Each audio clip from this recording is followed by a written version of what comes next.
Good morning to all the students, and everybody write down your name in the chat section for attendance.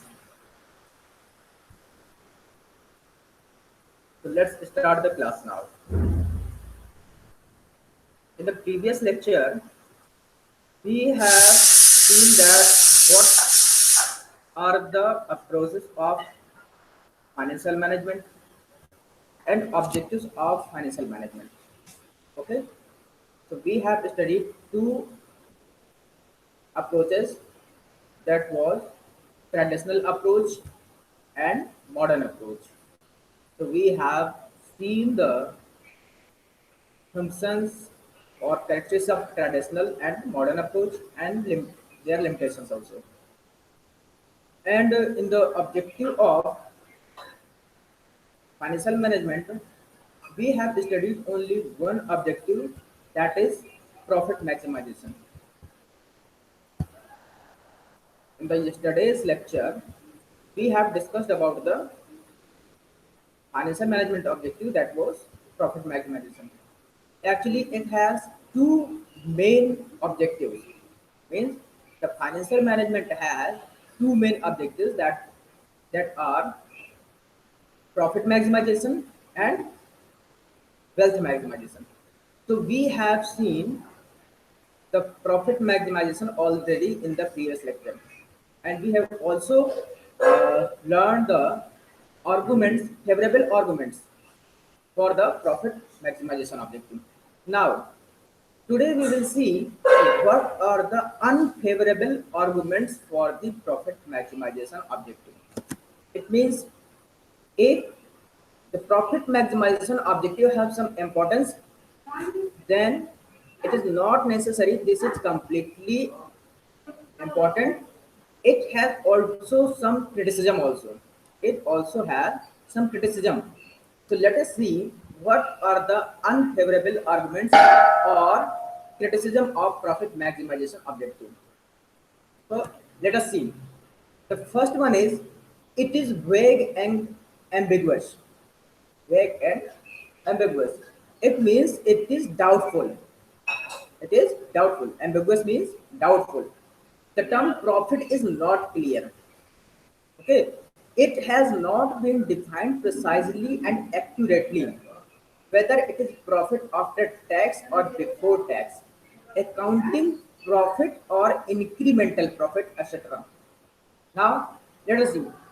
Since we have in the previous lecture, I told you that the organization's main focus is in the earning profit, but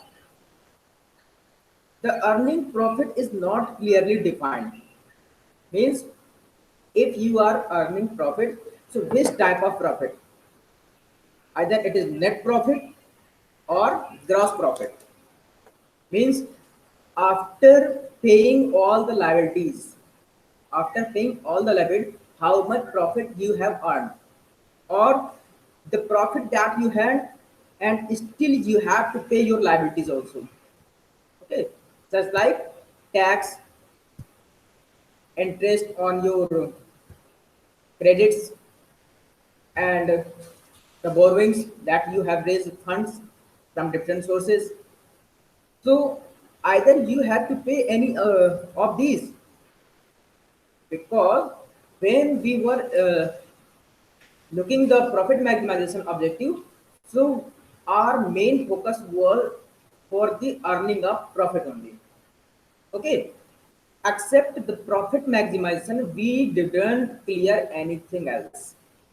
Okay, so this is vague and ambiguous, means this is doubtful that what type of profit we want to earn, either net profit or gross profit.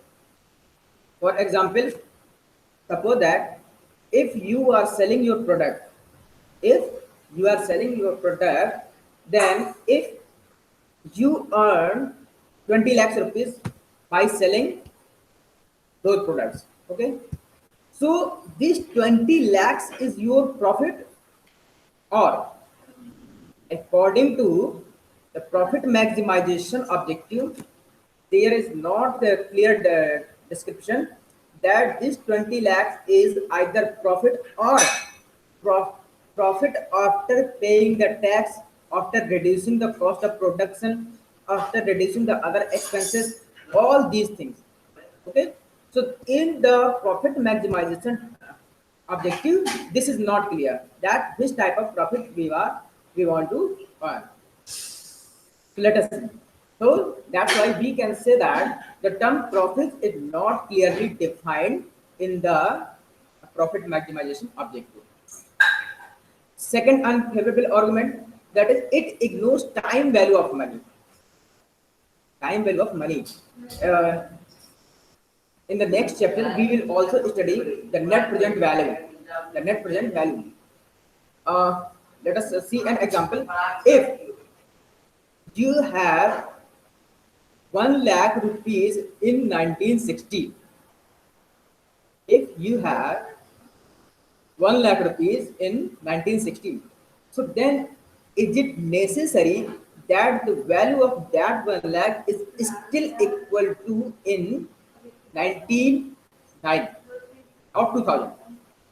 The money that you have in 1960, that value also have in 2000.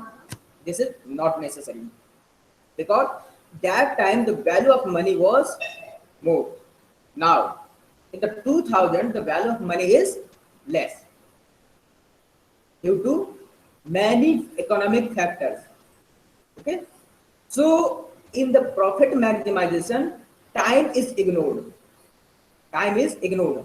Means if the organization want to earn profit, then he has to earn profit either 1 year or 2 year or for 3 year.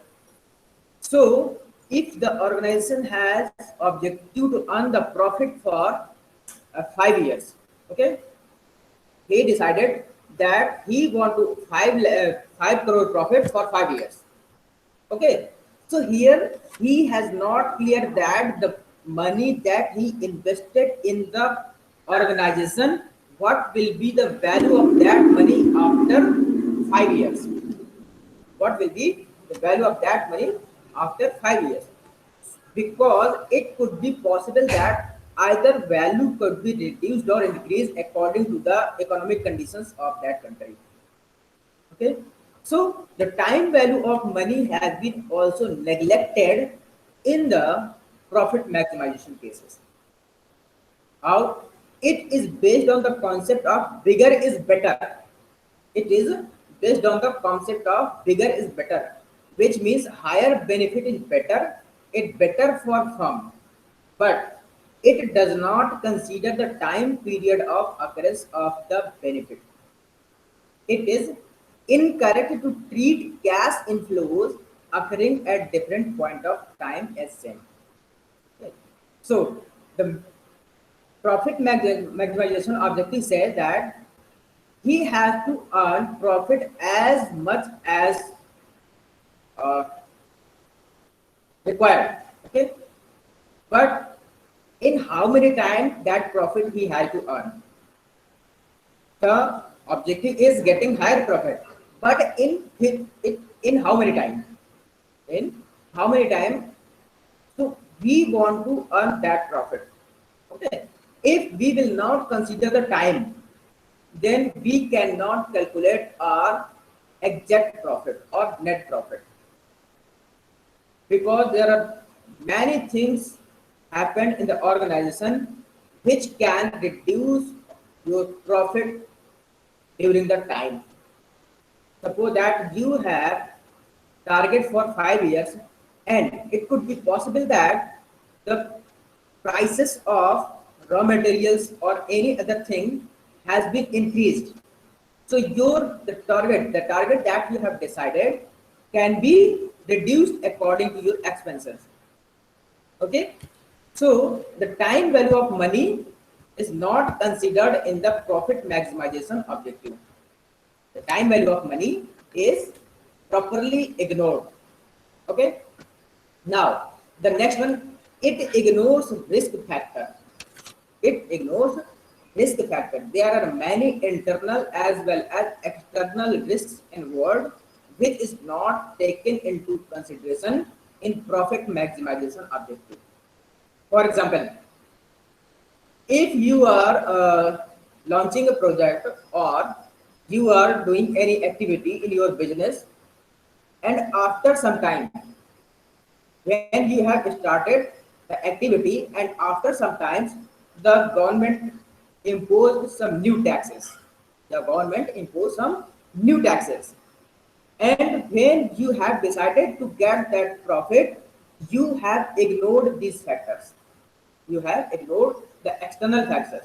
So this is external factors which can affect your profit, which can affect your profit. That's why the profit maximization ignores the risk which can be occur in the future. Okay, except these, they also ignore the risk that could be also occurred internally in the organization. Suppose that if you are manufacturing something, so machine could be damaged. Are there any other anything possible? Due to that, the manufacturing can be affected. So these are the risks involved in the internal organization. Okay, so the profit maximization objective completely ignore these risks or these factors.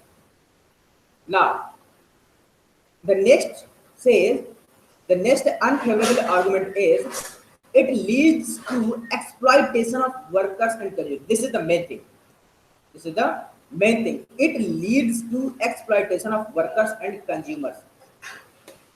Actually, the organizations have main focus on profit maximization. So he has imposed extra burden to workers as well as consumers also. For example, if the firm has decided to get the profit, an amount of profit for a period of time, then he can reduce the workers and can increase their working hours. Due to that, the workers have more load. The workers have more load or more burden. Due to that, the profit can be affected or manufacturing process can be affected.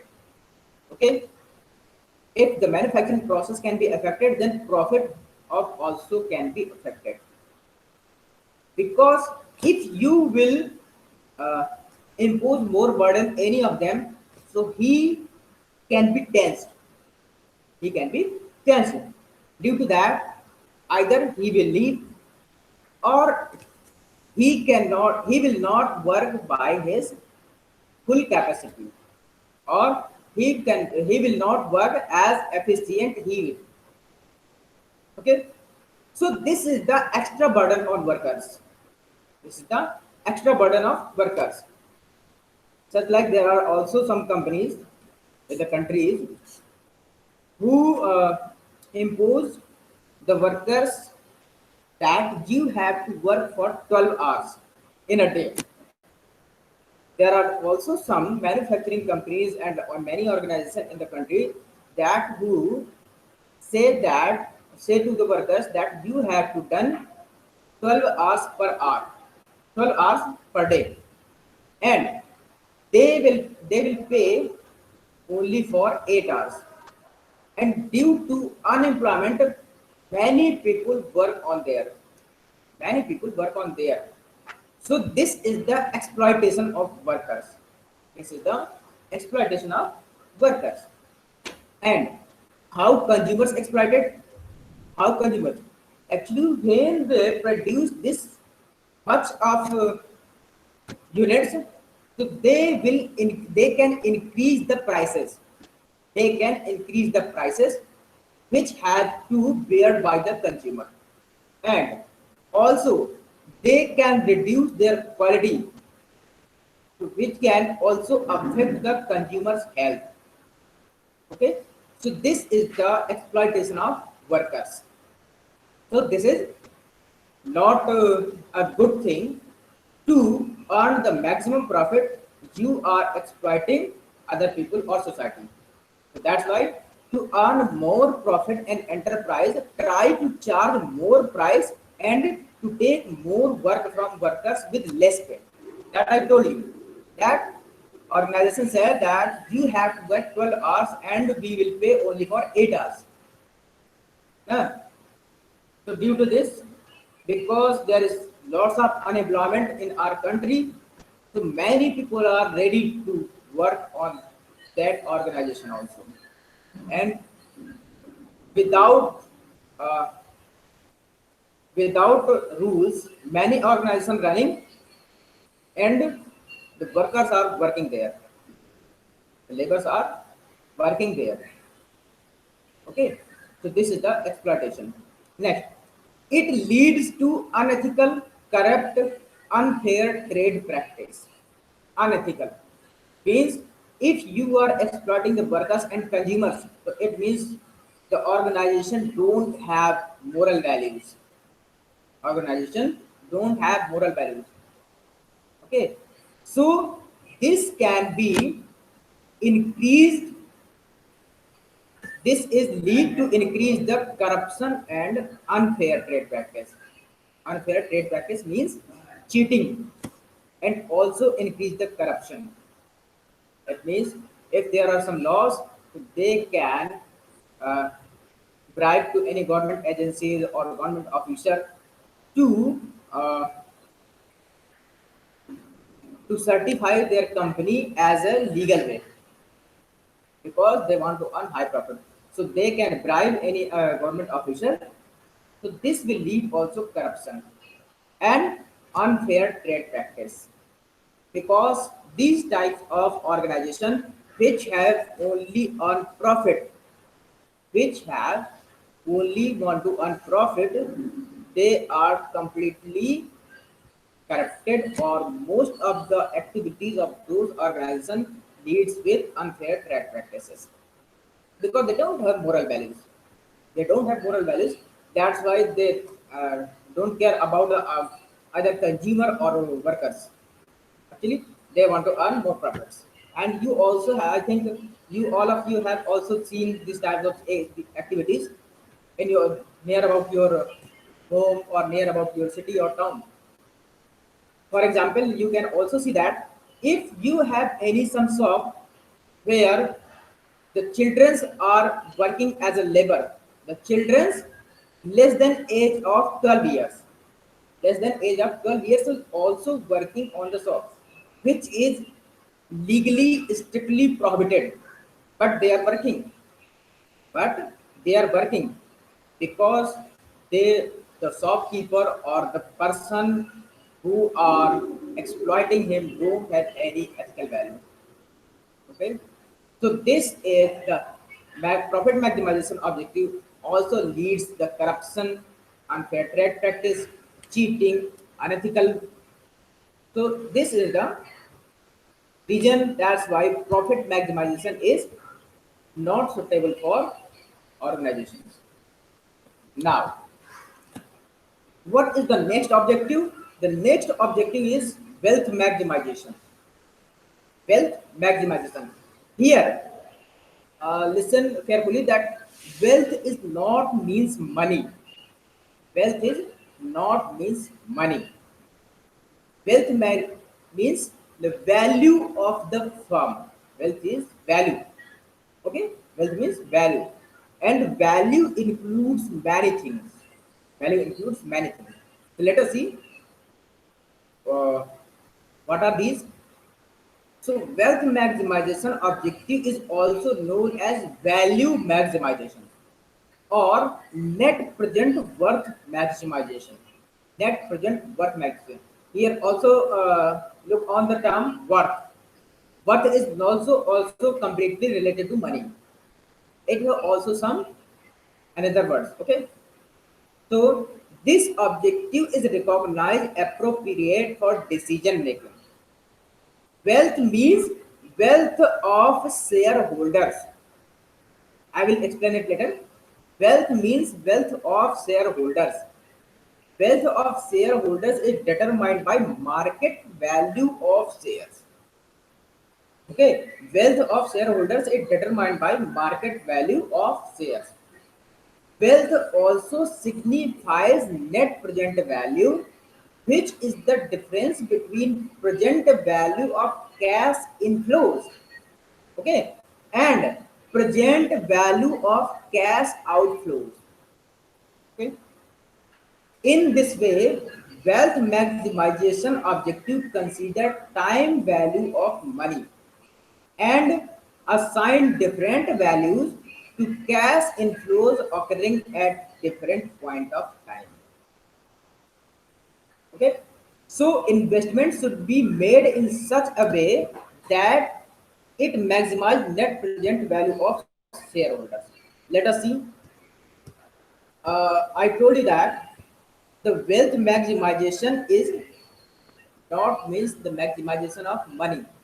Okay, here the value is means value of shareholder or value of the firm. Listen, the wealth means here value of the firm, and the value of firm means the value of all the persons or shareholders or equity holders or workers or consumers, all those who are associated with that organization or that firm. So the increasing the value of all of these, the increasing the value of all of these means worker, consumer, shareholder, owner. So completely increasing the value of all of these is called your wealth maximization. Okay.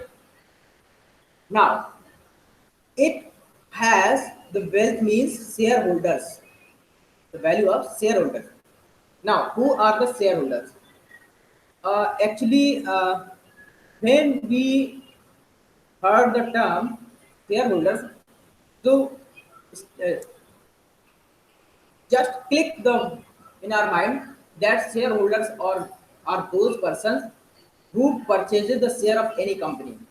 Okay, but in the term of wealth maximization, shareholders are those persons who are using the product of that firm or working in that firm or any persons who is associated with that firm.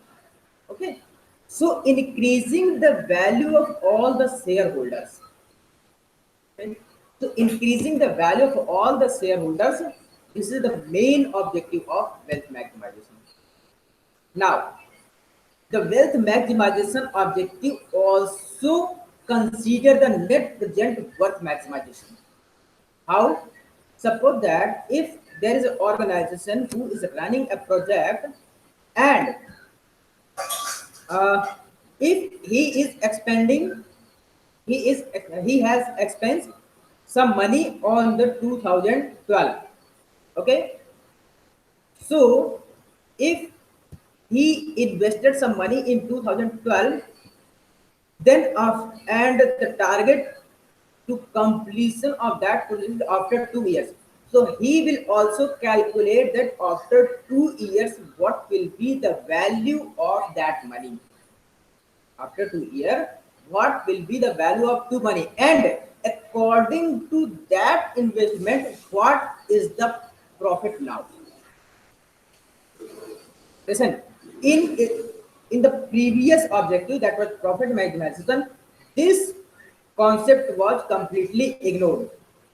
Okay, uh, let us see in example more.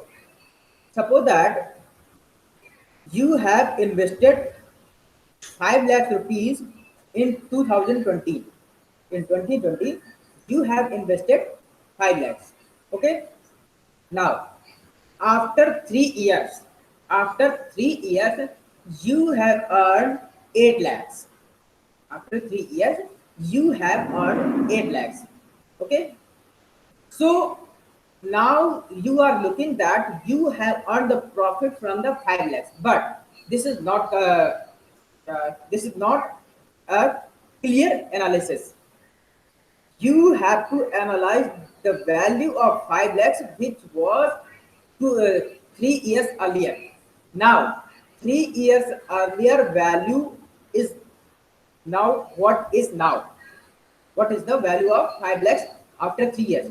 And according to that, suppose that the value of 5 lakh after 3 years, uh, 4 lakh 50,000. Okay, so the profit that you have earned, that is the from the 4 lakh 50,000, because there are so many things which can be changed, such as there could be possible that the prices of items has been hiked, or it could be reduced, or transportation cost can be high, or any other, or government impose some taxes, or you have invested some money in any other projects. So uh, have all these things can impact or affect your earning. Okay, so you have to calculate the present value. It means the value that you have invested 3 years. Now you have to calculate the value of after 3 years. So this uh, wealth maximization objective also consider the net present value concept, because if you are investing at a time, so after a particular time, what will be value of that investment? Okay, and it is also help to increasing the value of your shareholders. It is also help to increasing the value of your shareholders. How? Suppose that I am running a company. I am running a company. Okay, and you have invested some money in my firm. So after 3 years, I have made a huge profit. I have made a huge profit after 3 years. So I will give you the profit according to your investment. But if I am earning huge profit, so I can also present you some any other thing, or I can give to you as an item some extra profit, or any gift that is related to your house. I can give to you a refrigerator. I can give to you a microwave. So this is increase the value of shareholders. It maximize the value of shareholders. That's why the value of firm, because when I will give you present, or I will give you, so the value of my firm will be increased. The value of my firm will be increased. So you will tell about my firm to another person that you have invested this amount of money and you have earned extra profits. So other person can also be interested to invest in my firm. So this increase the value of the firm. This is called goodwill. And goodwill is the most important assets of any organization. Goodwill is an most important asset of any organization, by which the value of firm can be increased. Okay, you also know that if there is any renowned brand, you purchase the product of that brand easily. You don't have any doubt to purchasing the renowned brand product. Why? Because more of the people are investing them. So when you purchase the product of any renowned brand, you are also consumer of that brand. Okay. So the firm, that organization also consider about you. You always seen in the advertisement that we consider the consumer value. We always care about the consumers.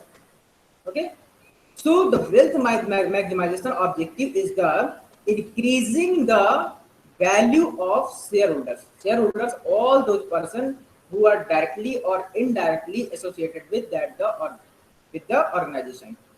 Okay, so this is the concept of wealth maximization. Now, what are the favorable arguments about the wealth maximization? Argument in favor of wealth maximization. Okay, let us see. It is superior, 100%. It is superior than the profit maximization. It is superior concept over the profit maximization. This objective is better to profit maximization as its main aim is to maximize shareholders' wealth. In the profit maximization, the main focus was only earning profit anyhow. That's why the profit maximization lead to corruption and unethical values, unethical activities. Okay, but in the profit maximization, uh, the firm always work for the shareholders. So that's why the value of firm is increased. Okay, so that's why it is superior over to profit maximization objective. Next, it is precise and unambiguous. Here, everything is clearly defined. It is based on the concept of cash flows rather than profit.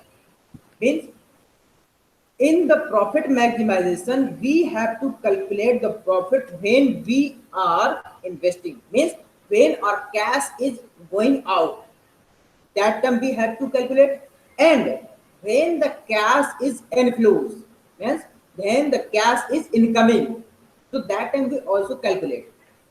Okay, so here we calculate the cash, either it is in cash inflows or cash outflows. Here we could not we are not calculating the profit, we are calculating the cash inflows and cash outflows, how much uh, fund we have invested and how much fund we have raised or we have earned. Okay, so this is an unambiguous and clearly defined, and after at the last you can easily calculate the profit. Now considers time value of money 100%. As I told you that it considers the time value of money. Wealth maximization objective takes into account the time value of money as it considers timing of cash inflows. Cash inflows means what is the value of cash that you have earned at a particular time. What is the value of cash that you have earned a particular time. The cash inflows occurring at different period of time are discounted with appropriate discount rate. As I told you an example that if you are investing rupees 5 lakhs in 2020, then after 3 years it will become 4 lakh 50,000.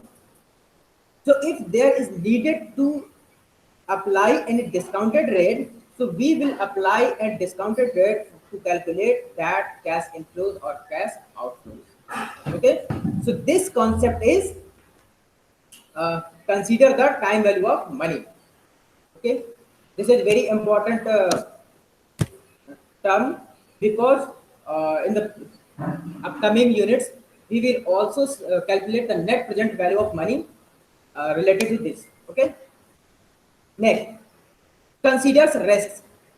It considers risk. This objective also considers future risk associated with occurrence of cash flows.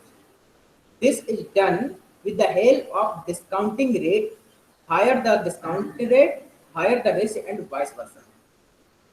As I told you that when we have invested 5 lakh money, 5 lakh rupees in 2020, so we have reduced 50,000 in after 3 years. I have reduced 50,000 after 3 years. Why? Because I have calculated some unexpected factor which can be affect the value of money. So that's why I have applied a discounted rate. And if I am planning for any new things, so I will also reserve some money, or I will also apply also apply discounted at higher rate. Suppose that if I have some future aspects that it could be possible that in future any risk can be occurred, then I will apply higher discounted rate. Because if risk will be higher, then the discounted rate will be also higher. Because the higher risk can reduce your earning. Okay, and vice versa. If you are applying high risk, you are considering high risk, so discounting rate is high, and if discounting rate is high, the risk will be high. This is vice versa. Now, ensures efficient allocation of resources. Ensures efficient allocation of resources. Resources are allocated wisely to increase shareholders' wealth. When I was telling you that about the wealth maximization, so the objective was increasing the shareholders' wealth. Now, how you will increase the shareholder wealth? By allocating by allocating the resources perfectly. Okay, it means if you will allocating or you are utilizing your resources by well manner, so you can earn more earning. You can earn more. Okay, when you will earn more, so you will uh, try to increase your shareholders wealth also. That I told you that if you are earning a huge profit, then you will try to give to some part of your profit to your shareholders. Okay, and how it will be possible? It will be possible when you will utilize your resources optimally. So if you are using your resources optimally or efficiently, so you can increase your wealth. If you will improve your wealth, so shareholders' wealth will be also increased. Okay. Now, ensures economic interest of society. Uh, Let us see. There are so many organizations, just like Tata, HUL, Jindal. What they do? When they earn higher profit, so they expand or they contribute their some part of profit for the benefits of society. For the benefits of society. For example, Tata runs some hospitals for poor person, where poor person can get the free treatment or on very uh, cheap, very cheap rate. In very cheap rate, they can get the treatment. Such as, for example, HUL can open a school for a poor person where poor children for where they can get free education. Okay, so this type of charity work can be done by organization when they get the higher profits. This these things also increase the value of shareholders. All these societal beneficial work also increase the value of shareholders. Okay, and it is also upholds economic interest of society. This is also called your CSR policy, corporate social responsibility. Means if you are earning higher, so this is your responsibility that you have to contribute for the society.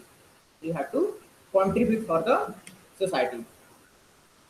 So next, now these are the some favorable argument for the wealth maximization objective. Now, what are the unfavorable arguments for the wealth maximization?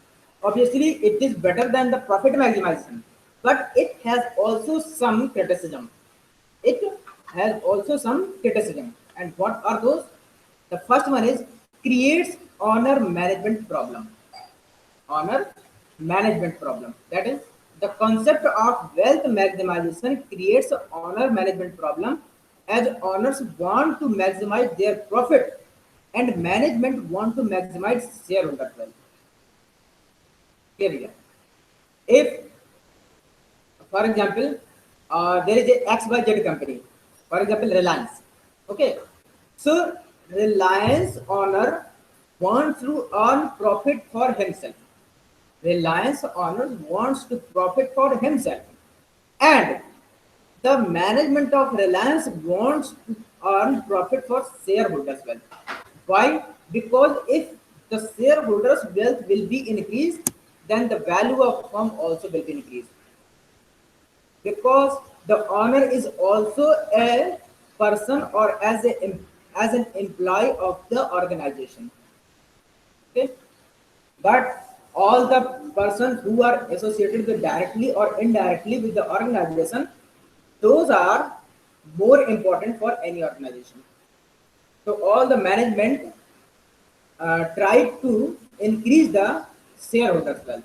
Okay, so this is the conflict between management and owner of the organization. Okay, this is the, it creates conflict between management and owner. Now the second one is ignore other stakeholders. Ignores other stakeholders. This objective has been criticized on the ground that it is inclined towards wealth maximization of shareholders. This objective has been criticized on the ground that it is inclined. Inclined means sloping down.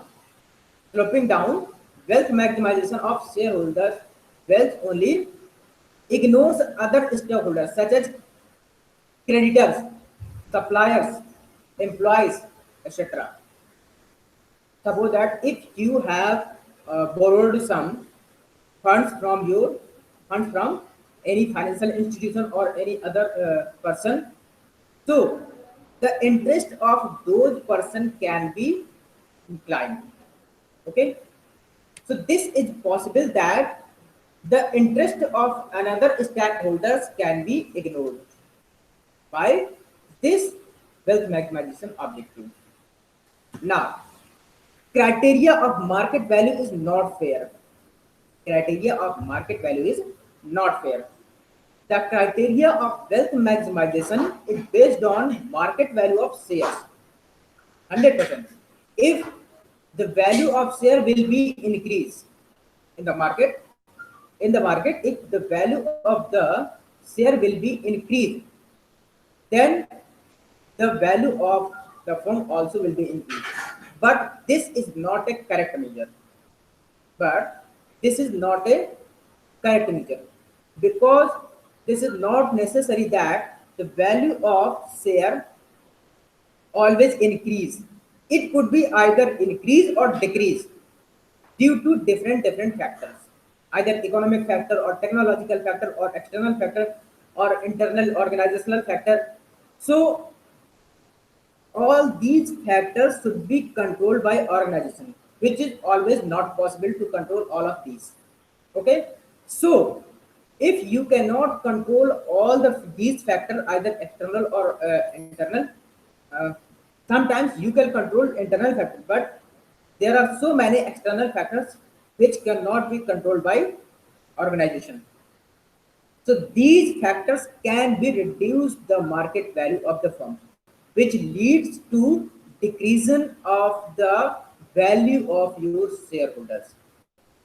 Okay, if your share value is decreased in market, so it will also lead to decrease in the wealth of your shareholders also. So you have to always try to control all these factors, and all times this is not possible for any organization. Okay, now it is just another form of profit maximization. Yeah, ultimately, ultimately, and at the end, any organization want to earn profit. Then obviously, he also care about his shareholders, but he has also tried to earn profit. Okay, so without earning profit, wealth cannot be maximized.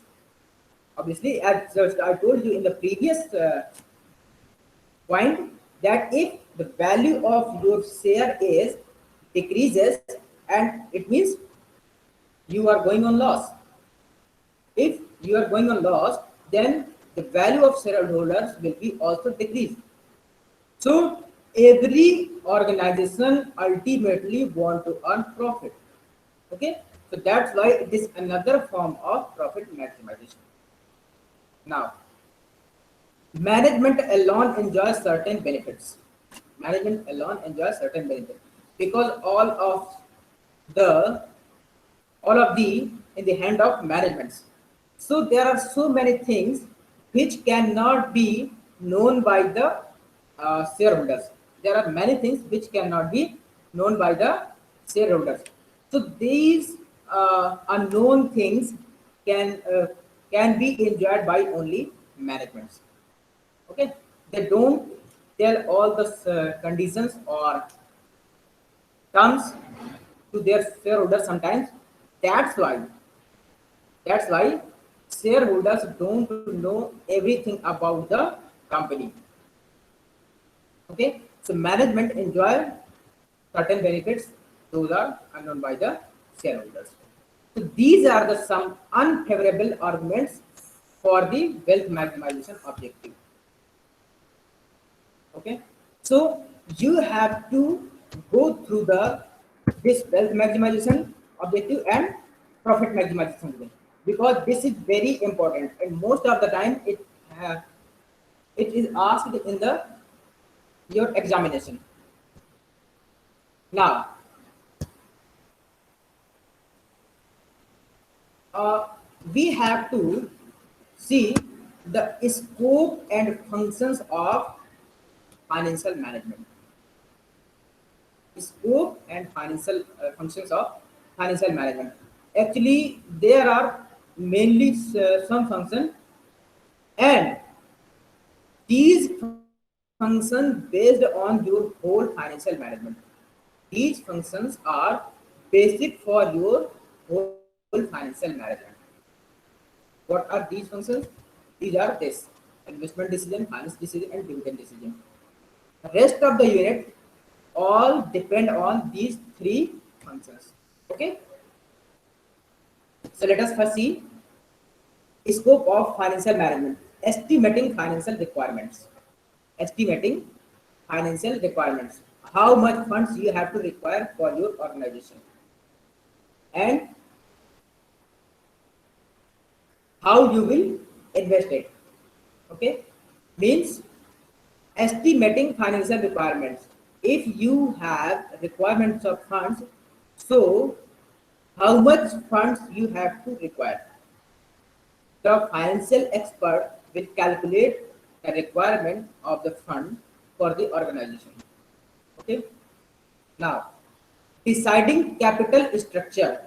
Deciding capital structure. Capital structure means cost, equity, debt, wealth, assets, liability. All these things comes under your capital structure. If you are from the commerce background, so you have to know an accounting equation in which all these things comes. Okay, so this financial management has to decide the capital structure. Okay, what is the capital structure of the firm? Now, all these techniques will be used in this capital structure frame also. We will also use some formulas and any other thing that will be used in capital structure. Now, selecting a source of finance. Selecting a source of finance means from where you can raise the fund. From where you can raise the fund. Either it will be for long time or for a short time. There is long time fund sources of funds and short time sources of funds. Okay, so from where you have to borrow the funds, such as either bank or creditors, by issuing shares, by issuing debentures, by financial institutions, by preference shares.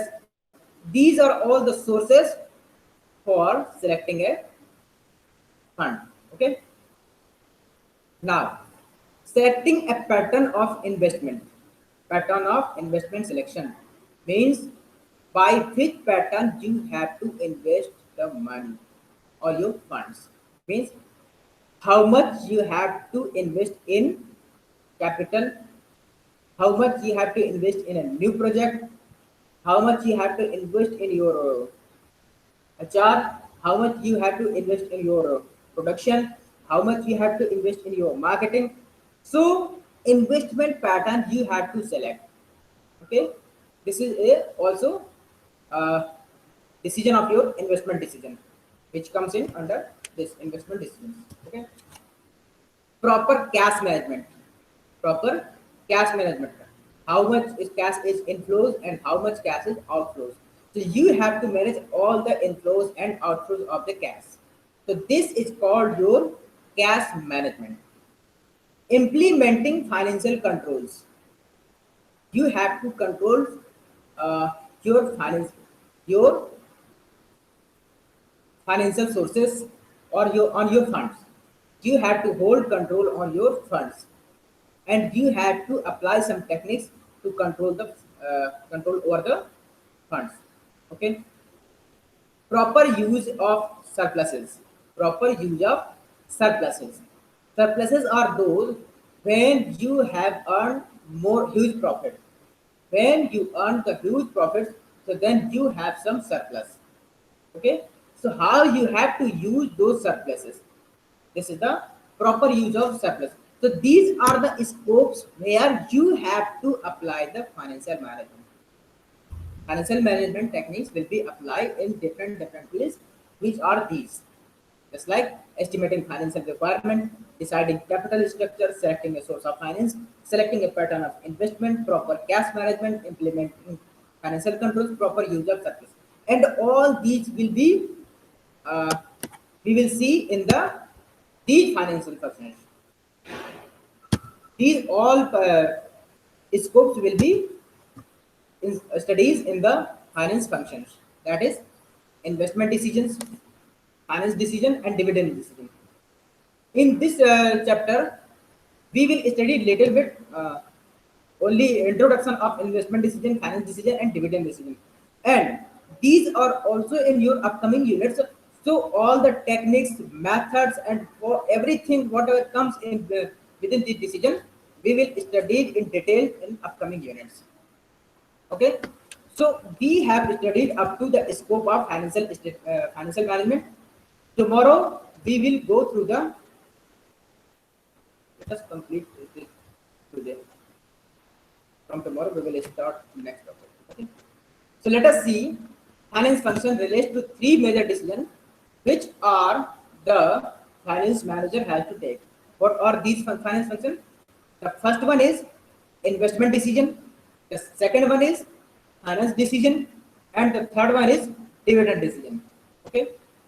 So let us see what is investment decision. This decision relates to the careful selection of assets in which funds will be invested by the firm. Okay, it involves buying, holding, reducing, replacing, selling, and managing assets. Common question involving investment include means in investment decision you have to select the assets where you have to invest the fund. If you have fund, so you have to select where you have to invest that fund. Okay. Now, what are these? Where you can invest this money? Either you can buy anything, or you can hold. Means you can retain the money, or you can reduce your cost, or you can replace any project or anything. You can sell or manage your assets. So all these things where you can invest your funds. So what generally questions arises by investment decisions are there in what lines of business should the firm engage? Means what is the line of business? What is the line of business where you have to invest? Means if you are running a business, what is your line? Either in this line you can invest the fund. So if we will also see in the next units that there are numericals for the investment where you have to invest your fund. Okay. So in what lines of business should the firm engage? What is the line? Means what type of product, what type of service you are producing, or for which type of activities the firm is engaging or firm is doing. So this type of question arises by investment decision, because which type of business you are doing, you can invest the money on that business according to the your business condition. Okay. Now, should the firm acquire other companies? Should the firm acquire other companies?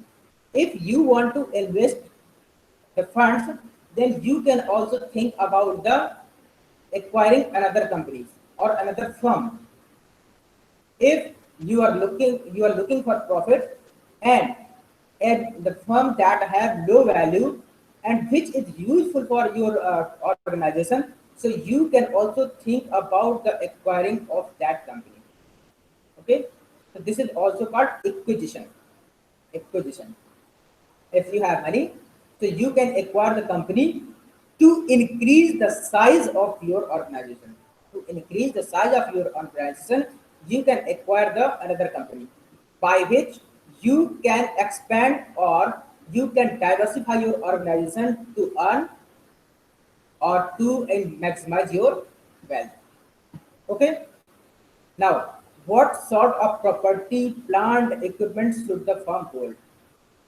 It means if you have to invest, so you can purchase property or land and equipment. Or if you have the fund, then you can also think that if this time the plant is, the land and plant or any other thing, any equipment which is selling by any company on less price, on less price. So you can think that either you can purchase to hold these equipments, you can hold. Suppose that there is a land which is for selling, and if you want to invest, so you can purchase that land and you can hold for some time. That's why after some time the price of that plant can be increased. So this is also important. This it depends on your finance manager. So how will he calculate his future aspects of the investment. Okay. Now, should the firm modernize or sell an old production facility? Generally, if you are acquiring a company or you are investing your fund in the purchasing of any new plant or any new equipment, similarly, if you have any another old equipments or plant or any other machinery, so you can also think about on investment on that. How you can either renew that equipment or you can sell that equipment. So you have to also think within this investment decision. Okay. So these questions arises by the investment decision. Now, what about the finance decision? So financing decision involves the acquisition of funds needed to support long-term investment. Means when you have to think about the investment for long term, then you have to find the sources of funds. So what questions comes arises by the final decision? While taking this decision, financial management weighs the advantage and disadvantage of the different sources of finance. Means if you are raising the funds from the different sources, financial institutions, shareholders, debentures, equity, preference share, all these things. Okay, so then you have to also consider the advantages and disadvantages, merits and demerits of the different sources. Suppose that if you are issuing shares to raise the funds, okay, you have issued the shares, then you have to also consider the risk associated with issuing the shares. Means you have to also consider merits and demerits of issuing the shares. After considering this advantages and disadvantages, you will issue the share. Okay. Now, so these type of decision you will take under the finance decision.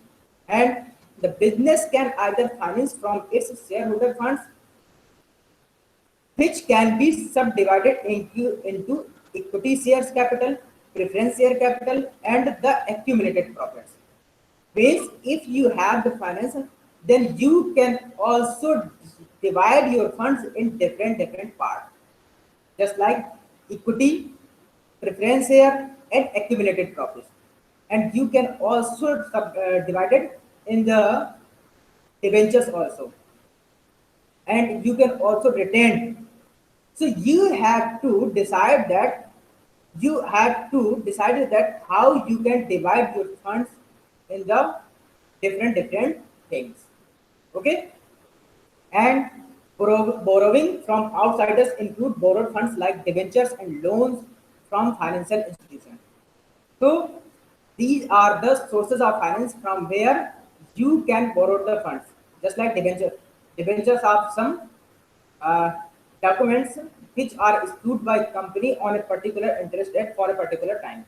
And you can also borrow some loans from bank or any other financial institution. So these type of decision will be comes under the finance decision. And what about the dividend decision? So dividend decisions is actually when the firm earn more profit. Okay, this decision relates to the appropriation of profit earned. Actually, when the organization or firm has earned earned huge profit, so these type of decision has been taken by the organization of firm. The two major alternatives are to retain the profit and or to distribute these profits to shareholders. While declaring dividend, a large number of considerations are kept in mind. Suppose that you are running a firm and you have earned huge profits. So this is your decision. This is your decision that the profit that you have earned, you want to retain that profit or you want to distribute that profit to your shareholders. Okay, if you are retaining your profits, so you can retain. But if you are decided to distribute the profit, then this is called your dividend. This is called dividend. The profit that you are distributing to your shareholders is called dividend. Okay, when you are distributing dividend, then you have to keep some consideration in your mind. You have to keep some consideration in your mind, such as trend of earning. Trend of earning means how you have earned this profit. Okay, suppose that shareholders invested some money for 5 years. So trend means in first year how much you have earned, in second year how much you have earned, in third year how much you have earned, fourth year how much you have earned, and fifth year how much you have earned. If you have earned continuously, if your earning is increasing, so then you have to also keep in mind, keep this in mind. And this is also possible that sometimes you have can earn and sometimes you can lose. So these type of things you have to keep in your mind. Okay, because this is very necessary. If you are not retaining the profit and you are distributing the profit as a dividend to your shareholders, and it is also possible that after in the next time uh, you don't have funds for any another activity. So you have to uh, analyze the trend of earning, that which is the trend of profit. Now, stability in dividends. Your dividend policy should be stable. Means for a particular time it will be stable. It is not necessary if you are distributing profit first year, so you will also distribute the profit in the second year. You have to stable your dividend policy. Okay, the trend of share market prices. You have to also observe the share market price because this is uncertain. The trend of share market prices uncertain and unpredictable. So you have to always kept in your mind the trend of share market prices. Okay, this is very important. Now, the requirement of funds for future growth. How much fund you have to require for your future growth of organization? How much you have to retain and how much you have to distribute? The requirement of fund for future growth. If you wanna try to launch a new project, and for that project you have to need you have to need the fund, then you can hold that fund for the future growth of organization. Okay, the cash flow situation. The cash flow situation related to your cash inflows and cash outflows. How much cash is inflows and how much cash is outflows. Okay, so you have to also keep in mind restriction under the Companies Act. You have to also consider in your mind the rules and regulation set by the government. You have to also consider the government rule related to your organization or the distribution of dividend policy. Okay, there are Companies Act under which you have to restrict your organization. Now, the tax impact on shareholders, etc. Means if you are earning the profit and you are distributing the profit to the shareholders, so you have to also keep in your mind that what is the impact of tax on the income of shareholders. And their dividends have many types, so this is also a type of dividend, that the dividend that you are paying to tax holder, it is either tax exempted or tax levy.